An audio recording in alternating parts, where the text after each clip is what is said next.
അപ്പോൾ അതേ നമ്മുടെ ഷോറൂമിൽ ഇന്ന് സൺഡേ ആയിട്ട് പുതിയൊരു വെഹിക്കിൾ വന്നിരിക്കുകയാണ്. ഇത് വന്നിരിക്കുന്നത് ആക്ച്വലി ഇതിൻ്റെ ലെഫ്റ്റ് സൈഡ് ഫുള്ളായിട്ട് ഡാമേജ് ആയിട്ടുണ്ട്. ആക്സിഡൻറ്റ് സംഭവിച്ചിട്ട് ഡാമേജ് ആയതാണ്.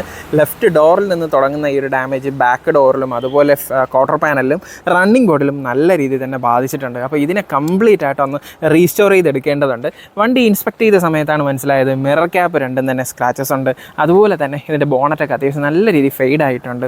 സോൾ മാർക്സ് ഒക്കെ ആവശ്യം പോലെ ഉണ്ട്. അതുപോലെ വെഹിക്കിൾ മൊത്തത്തിൽ കറകളും വീണിട്ടുണ്ട്. പിന്നെ ഈ ഒരു റൈറ്റ് സൈഡ് ക്വാർട്ടർ പാനലും അതുപോലെ അതിന് മേലിലുള്ള ഒരു ഷെല്ലും നോക്കിയപ്പോൾ ഇവിടെ പെയിൻ്റൊക്കെ തന്നെ പീൽ ഓഫ് ആയി പോവുകയാണ്. ഇത് ഈ കാണുന്നത് കേട്ടോ, ഇതെല്ലാം പീൽ ഓഫ് ആയി പോവുകയാണ്. ഇതിന് തൊട്ട് മുന്നേ എവിടെയോ പെയിൻറ്റ് ചെയ്ത സ്ഥലത്ത് ഉപയോഗിച്ച പെയിൻറ്റിൻ്റെ ക്വാളിറ്റി ഇഷ്യൂ കാരണമാണ് ഈ രീതിയിൽ പെയിൻറ്റ് പീൽ ഓഫ് ആയി പോകുന്നത്. അപ്പോൾ ഇതൊക്കെ തന്നെ ഒഴിവാക്കി വാഹനത്തിന് നല്ലൊരു മിൻ കണ്ടീഷനിലോട്ട് റീസ്റ്റോർ ചെയ്തെടുക്കാനായിട്ടാണ് കസ്റ്റമർ നമ്മളോട് ആവശ്യപ്പെട്ടിരിക്കുന്നത്. ആക്ച്വലി ഈ ഒരു വാഹനത്തിൻ്റെ ഓണർ വന്നിട്ട് നമ്മളുടെ ഒരു ഷോറൂമിൻ്റെയൊക്കെ ആദ്യ കാലഘട്ടങ്ങളിൽ നമ്മൾ ഈ വർക്കൊക്കെ തുടങ്ങുന്ന സമയത്ത് നമ്മളെ വിശ്വസിച്ച് MG ആസ്റ്റർ ഒരു റെഡ് കളർ വർക്കിന് വേണ്ടിയിട്ട് തന്ന രതീഷ് സാറിൻ്റെ തന്നെ സെക്കൻഡ് കാറാണ് ആക്ച്വലി ഈ ഒരു ഫോക്സ് വാഗൻ പോളോ.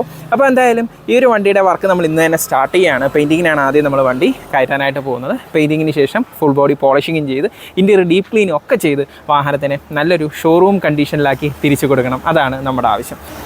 അപ്പോൾ എന്തായാലും ഈ ഒരു വാഹനത്തിൻ്റെ വർക്കിൻ്റെ അപ്ഡേറ്റ് ഒക്കെ തന്നെ ഉടൻ തന്നെ നമ്മുടെ ചാനലിൽ അപ്ലോഡ് ചെയ്യുന്നതാണ്. അപ്പോൾ അതുവരേക്കും അടുത്തൊരു വാഹനത്തിൻ്റെ ഡീറ്റെയിലിംഗ് വർക്കിൻ്റെ വീഡിയോയിൽ കാണുന്നവരേക്കും ബൈ.